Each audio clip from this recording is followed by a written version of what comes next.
E aí, pessoal, bom dia, boa semana a todos, né? Que seja uma semana muito produtiva, muito boa.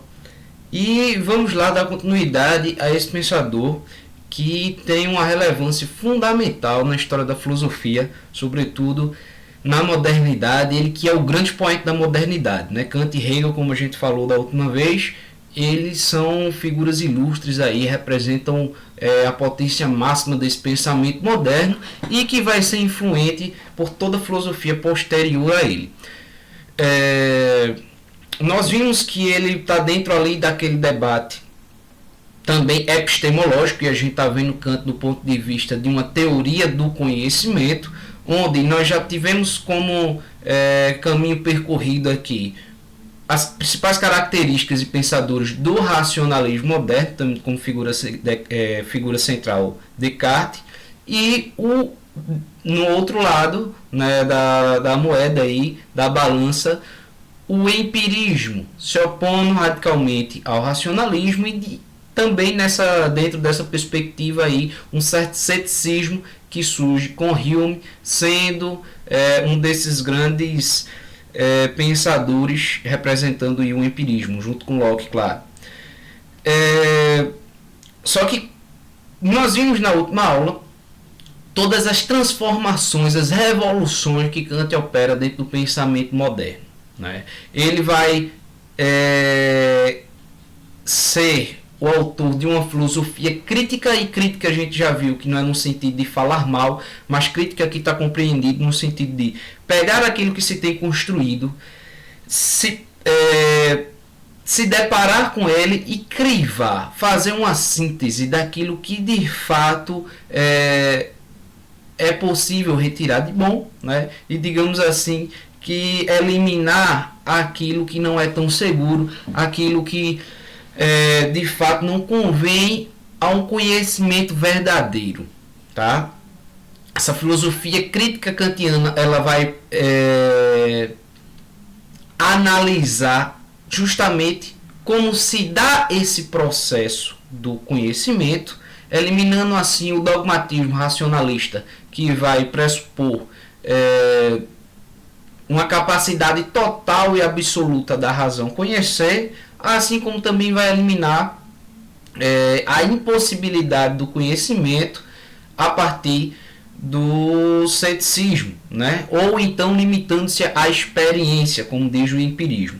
Então, Kant ele vai tentar, de algum modo, validar o conhecimento científico, dizendo que o conhecimento é possível, e uma das formas mais seguras de conhecer é a partir desse conhecimento científico, né? Sobretudo ali ele está levando em consideração Newton, e também ele vai tentar estabelecer quais as possibilidades da metafísica ser um conhecimento verdadeiro, ser um conhecimento tão rigoroso quanto o conhecimento científico, da metafísica ser uma ciência. Então ele está analisando aí a validade do conhecimento científico, bem como a possibilidade da metafísica se tornar de fato uma ciência de rigor.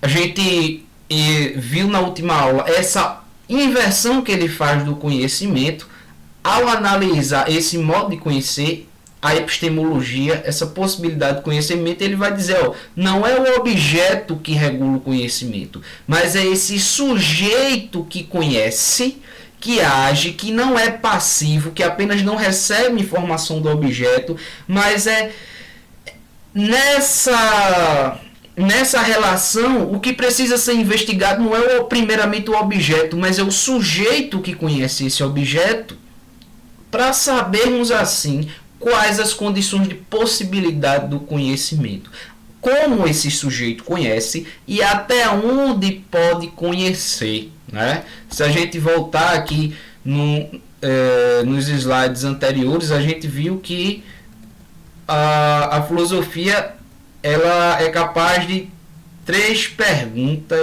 perguntas fundamentais, né? O que posso saber, até onde eu posso saber, o que posso fazer, e essa dimensão prática, ética da vida, e o que me é dado a esperar. Só que todas as perguntas fundamentais que envolvam o homem, ela só pode ser respondida depois que ser respondida uma pergunta ainda mais fundamental, que seria a pergunta pelo o que é o homem, o que é o ser humano, qual a sua estrutura, como é que ele conhece, quais as possibilidades de conhecimento, até onde ele conhece, né? Então,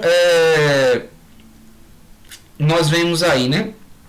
Kant instaura uma revolução copernicana na filosofia, como a gente viu na última aula. Assim como Copérnico vai inverter, né? Dizer, ó, não é a Terra o centro do universo, né? Não é, mas a Terra ela já gira em torno do Sol, então o Sol é esse centro.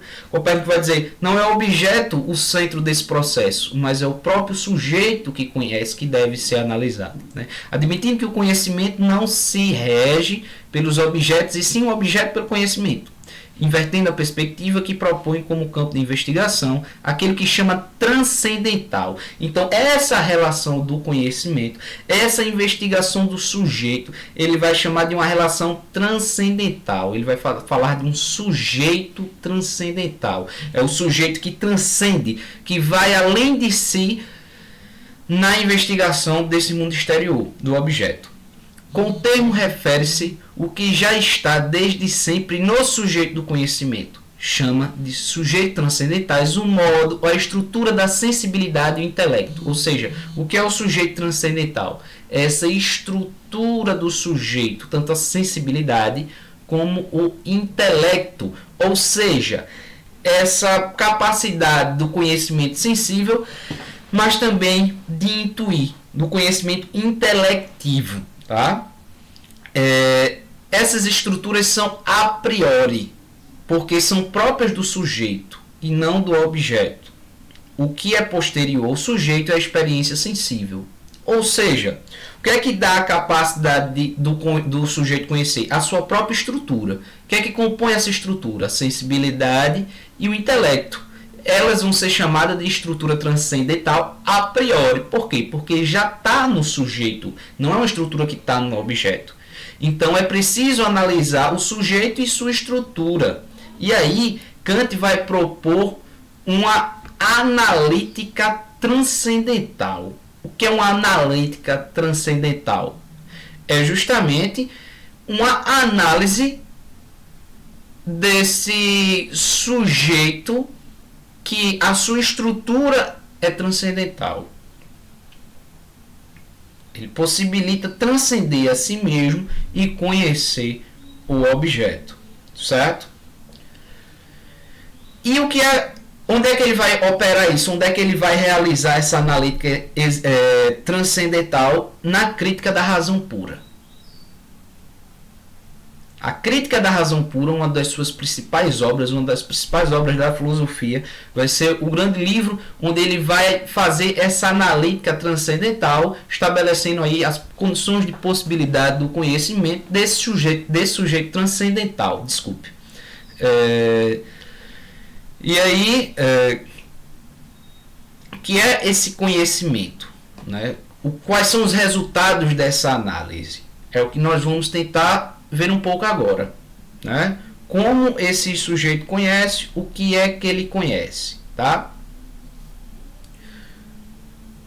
Ele vai analisar alguns tipos de conhecimentos já existentes e vai ver se esses conhecimentos eles são suficientes para dar uma base tanto à metafísica, mas também às ciências, né?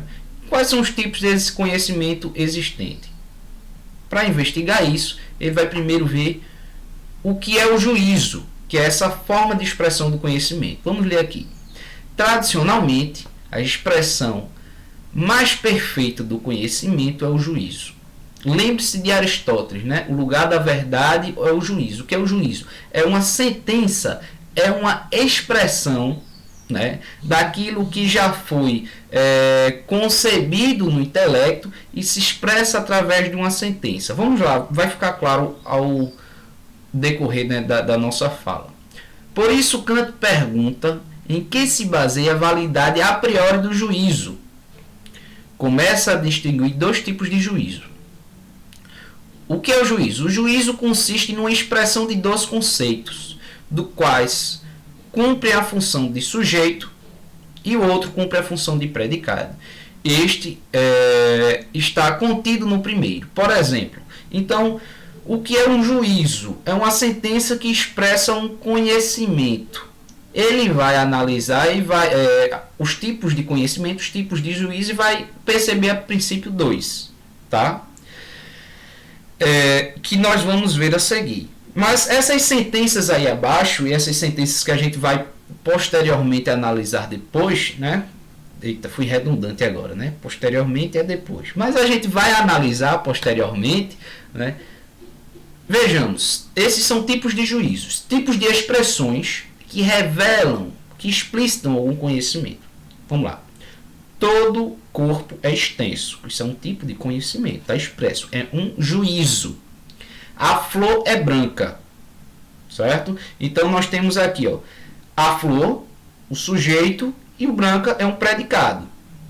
Né? Eu predico do sujeito. E aí o juízo é uma articulação de conceitos que expressa um conhecimento.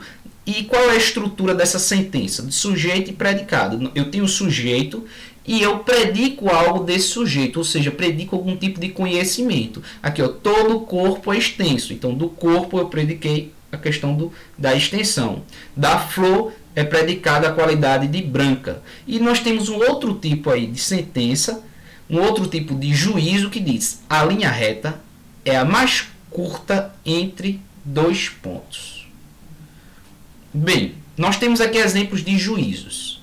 Juízos são sentenças que expressam, né, um conhecimento, uma verdade. A princípio, ele vai analisar dois tipos de juízos.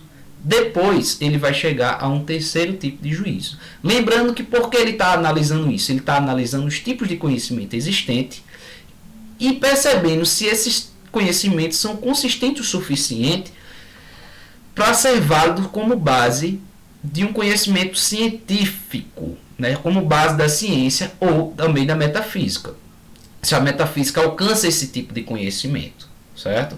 No próximo vídeo a gente vai analisar quais são esses dois juízos e ver qual o terceiro juízo que ele vai observar e vai determinar como sendo digamos assim, o mais confiável, o melhor, o mais rigoroso, tá bom?